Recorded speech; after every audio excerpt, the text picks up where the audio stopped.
So welcome students, आज हम देखने वाले हैं मैथ 4 के सबसे ज़्यादा इंपॉर्टेंट क्वेश्चन जो कि यहाँ पे मैंने आपके लिए लिखे हैं। 5 मिनट के मैंने इंपॉर्टेंट टॉपिक आपके लिए लिख दिए हैं। ये टॉपिक की ये रटने वाला सब्जेक्ट बिल्कुल नहीं है, ठीक है। एक बात ध्यान रखना, जब तक आपका कॉन्सेप्ट क्लियर नहीं होगा आपको क्वेश्चन नहीं कर पाओगे, क्योंकि इस बार यूनिवर्सिटी में पिछली बार से भी कोई भी क्वेश्चन रिपीट बहुत कम होते हैं, ठीक है। आपको टॉपिक वाइज ही क्वेश्चन को करके जाना है, ठीक है। मैं इंपॉर्टेंट टॉपिक मैंने लिख दिया है आपके लिए जो कि आपको बहुत अच्छे से कवर करना है। मैं इसमें आपको बताऊंगा वीडियो के लास्ट में कि आपको इसको किस तरह से स्टडी करना है। फिलहाल आप इसके इंपॉर्टेंट टॉपिक देखिए, ठीक है। ये जो पीडीएफ के फॉर्म में मैं इस पेपर को आपको डिस्क्रिप्शन में दे दूंगा, वहाँ से आप डाउनलोड कीजिए।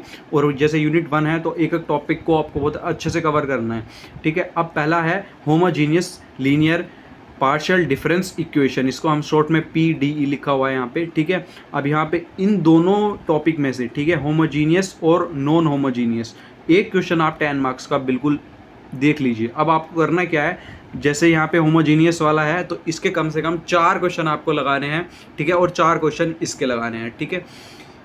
आपके 4 क्वेश्चन में यहाँ पे कॉन्सेप्ट बहुत अच्छी तरह से क्लियर हो जाएंगे, ठीक है। उसके बाद Lagrange equation method to solve linear PDE, ठीक है। यहाँ पे इसको भी आप 4 क्वेश्चन कम से कम लगाए जरूर। इसके 4 क्वेश्चन तो कम से कम बोल रहा हूँ मैं, ज़्यादा आप कितने भी लगा लो, ठीक है। अगर आप एक क्वेश्चन समझ करके आप ये सोच रहे हो कि मैं इसको कर लूँगा, तो ऐसा नहीं है। आपको पहले वीडियो देखनी है क्या टॉपिक है, उसके बाद मैथ की जो आपका क्वांटम है या जो भी आपने पिछले PYQ डाउनलोड किए हुए हैं वहाँ से एक क्वेश्चन उठाना है इस टॉपिक का और उसको खुद से लगा के देखना है। अगर आप जब तक इसको खुद से नहीं लगाओगे ना तो आपको पता नहीं चलेगा कि मैं कहाँ अटक रहा हूँ इसमें। एग्जाम में अगर आप रट के चले जाओगे, यार ये तो हल्का सही है, कॉपी में दे के चले गए, इसको मैं कर लूँगा, जब एग्जाम में आप खुद से अटैम्प्ट करोगे ना तो आपको एक ऐसा पॉइंट आएगा जहाँ पे जाके आप अटक जाओगे।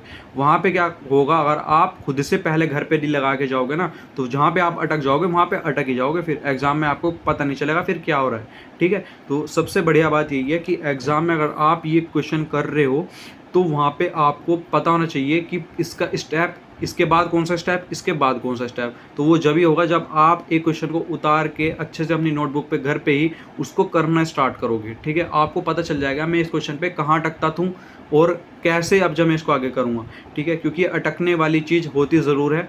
अगर आप इसको घर पे करके जाओगे तो काफ़ी अच्छी बात है, वरना एग्ज़ाम में आप अटक गए तो फिर वहाँ पे कोई बताने वाला नहीं है। अगर किसी ने थोड़ा बहुत बता भी दिया फिर भी आगे को आपको होगा नहीं सवाल, ठीक है। तो आपको इस तरह से करके जाना है मैथ में।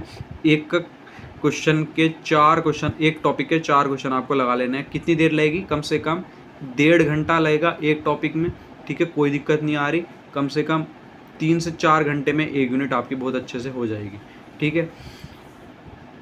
उसके बाद ये 2 टॉपिक हैं, इनमें से जो सबसे लास्ट वाला टॉपिक है, ठीक है, 4 पिट मेथड, इसको तो आपको बिल्कुल स्किप करना ही नहीं है। 4 पिट मेथड बहुत इंपॉर्टेंट है, इसको भी आपको देख के जाना है, ठीक है। और यहाँ पे एक क्वेश्चन रह गया हमारा 4th वाला, equation reducible to linear PDE, ठीक है। अब इसको भी आपको देख लेना है, ठीक है।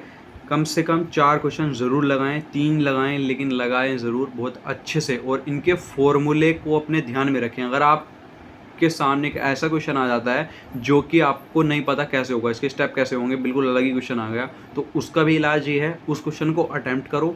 जो भी क्वेश्चन के फॉर्मूलेज आपको याद हैं वो लिखो, कम से कम इतना तो लिखो कि गिवन हमको ये है क्वेश्चन में, ठीक है, इसमें हम ये वाला फॉर्मूला यूज़ कर सकते हैं, ठीक है। आगे तक जहाँ तक भी आपकी पॉसिबिलिटी आप उसको कर सकते हो वहाँ तक ज़रूर करो, कम से कम फॉर्मूला ज़रूर लिखो, ठीक है। ऐसा मत छोड़ो कि पूरी कॉपी खाली छोड़ दी, ठीक है।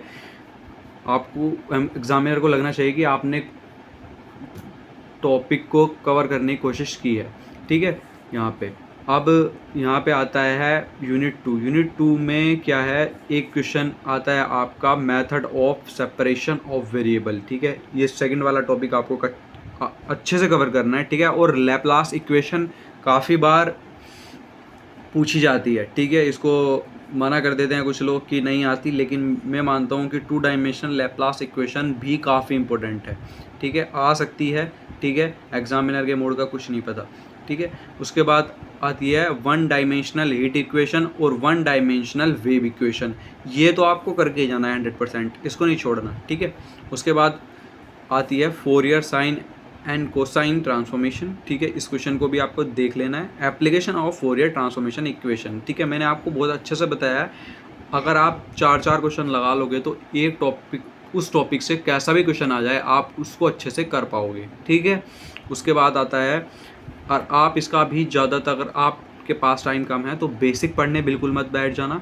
जो टॉपिक इंपॉर्टेंट है ना उन टॉपिक को बहुत अच्छे से कवर करना। बेसिक के लिए आपको 3 चीज़ चाहिए होती हैं। सबसे पहला आपको फॉर्मूला पता हो, ठीक है, आपको टॉपिक पता हो, ठीक है, कि फॉर्मूला कौन सा हमको ज़्यादातर याद करके चलना है, ठीक है। उसकी थ्योरी जानने में आपको कोई इंटरेस्ट नहीं होना चाहिए, ठीक है। बेसिक चीज़ें, जो बेसिक सवाल हैं उनको थोड़ा दूरी रखना, ठीक है। जो मेन क्वेश्चन जो एग्ज़ाम में पूछे जाते हैं, जो आपको आपके कॉलेज वालों ने भी इंपॉर्टेंट बताए हैं, तो उन पे ज़्यादा ध्यान देना। जो मैं टॉपिक बता रहा हूँ इन पे ज़्यादा ध्यान देना, ठीक है। उसके बाद आता है यूनिट 3। यूनिट 3 में क्या आता है, रिग्रेशन का क्वेश्चन बहुत इंपॉर्टेंट है, इसको करके जाना। कर्व फिटिंग, अब ये क्या है, 3, 4, 3 वाले में क्या है, ये जो क्वेश्चन है मूवमेंट का, मूवमेंट मीन निकालना होता है जिसमें, ये तो कैलकुलेटर के बिना होगा नहीं सवाल, ठीक है। आपको कैलकुलेटर एग्जाम में लेके जाना है, ये 10 मार्क्स में पूछ लेता है, इन तीनों टॉपिक को एक साथ दे देगा और 7 मार्क्स का क्वेश्चन बना देगा, ठीक है। तो इनको आपको कैलकुलेटर लेके जाना है इस यूनिट को, अगर आपको अटेम्प्ट करना है तो, ठीक है। उसके बाद यहाँ पे पहला क्वेश्चन रह गया कोलिरेशन एंड रैंक कोलिरेशन, ठीक है। अब यहाँ पे इस क्वेश्चन को भी आपको अच्छे से करके जाना है। यूनिट 3 इजी है, ठीक है। अगर आप अच्छे से इसको कवर करोगे तो आप इस यूनिट में अच्छे नंबर स्कोर कर सकते हो, ठीक है।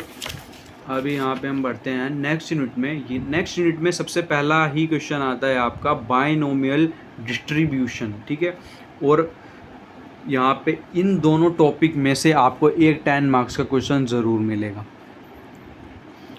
पोजीशन डिस्ट्रीब्यूशन और बाइनोमियल डिस्ट्रीब्यूशन, ठीक है। और नॉर्मल डिस्ट्रीब्यूशन का तो आप इन दोनों से अलग करके ही जाना है इसका तो सवाल, ठीक है। इसका अलग से करना है, ठीक है। 100% वाली लिस्ट में आप इसको डाल सकते हैं, ठीक है।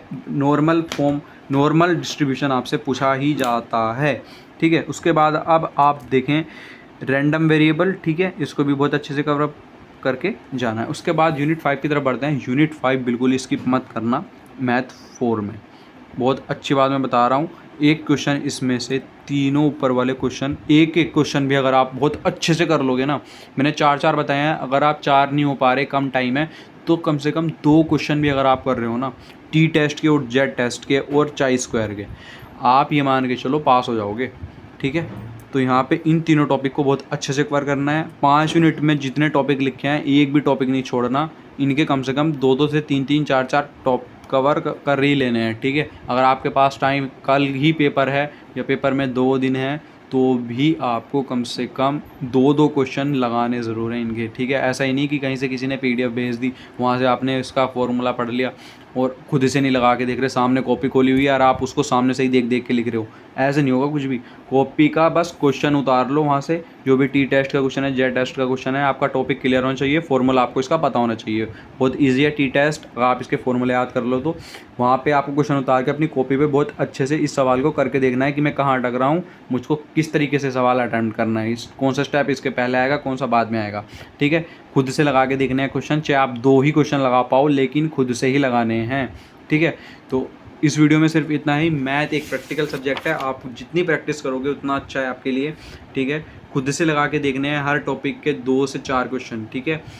अब मिलते हैं नेक्स्ट वीडियो में। Thank you for watching.